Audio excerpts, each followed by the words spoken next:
શહેરના રસાલા કેમ્પમાં શખ્સે મહિલાને છરીના ઘા ઝીંક્યા.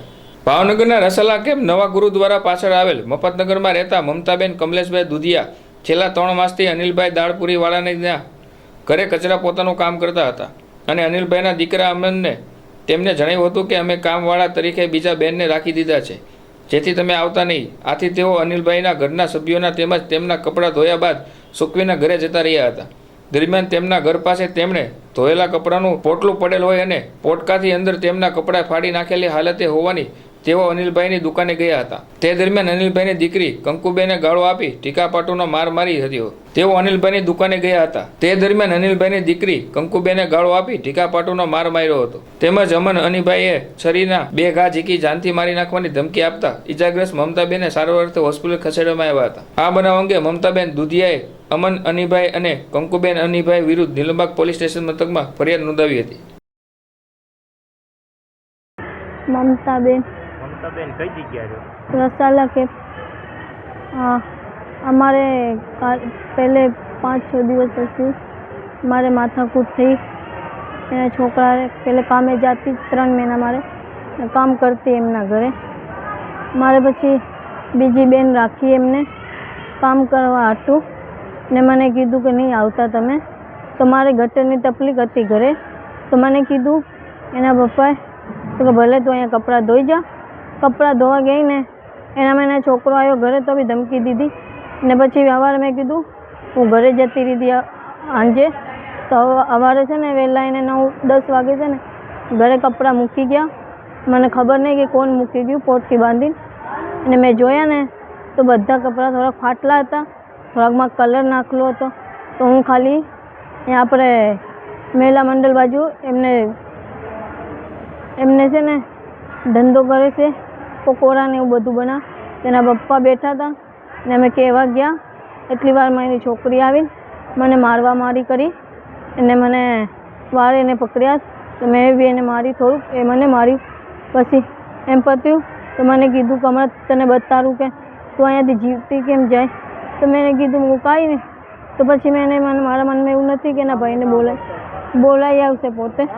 એ બોલાવા ગયા એના ભાઈને બોલાવા ગઈ ને ગોદો આપ્યો એને કે એક પહેલે મને ધમકી આપી હતી એ છોકરી.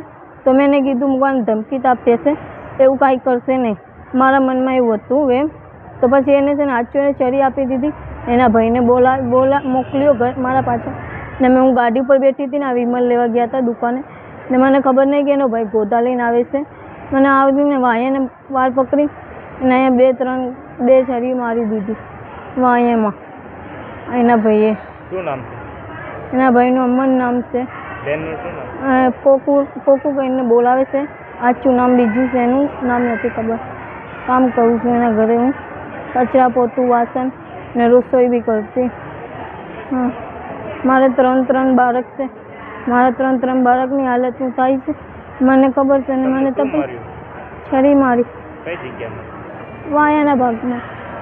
વાયા અહીંયા ધરકનમાં બી કીધું તમને છે ને કે લાગી ગયું છે ને ફેફડામાં બી લાગી ગયું છે. અત્યારે એનામાંથી ફેફડામાં ઓપરેશન કરી તૂટી નાખી ને મને હવે એનામાં કીધું કે આનામાં લોહી લકડશે ને અમદાવાદ આવે કીધું. અમદાવાદનો ખર્ચો છે. મારા ઘરના મેં આટલા ગરીબ છું, અમે ખર્ચો ક્યાંથી કાઢશું સાહેબ? આવી છે એની પર પોલીસ ફરિયાદ કરતો? હા કરવાની પોલીસ? હા, ફરિયાદ તો કરવાની છે ને.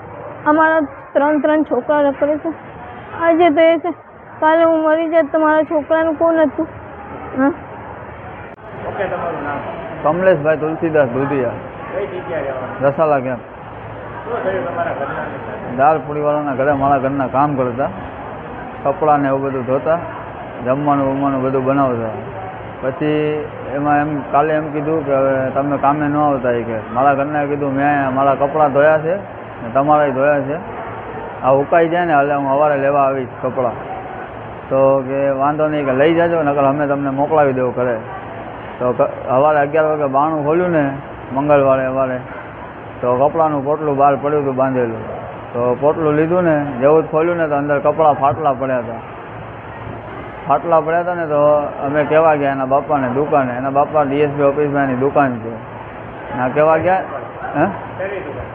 ને આ બધું માલ સામાન બનાવે. સવારે દાળ પૂરીનું ને સાંજે પાઉં પકોડાનું બધું બનાવે. ખોલે સંતોળાના ચોકમાં લારી માલ ના બને બધું. પછી ના કહેવા ગયા અમે કે તમારા છોકરાએ કે તમારી છોકરીએ બેમાંથી એક જણાએ કપડાં ફાડી નાખ્યા છે.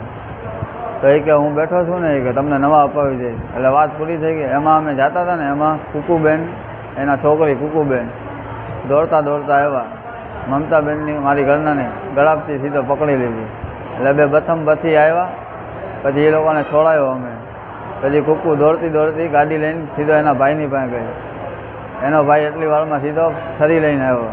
સીધો આવીને સીધો મારવા વાળી જ કરી.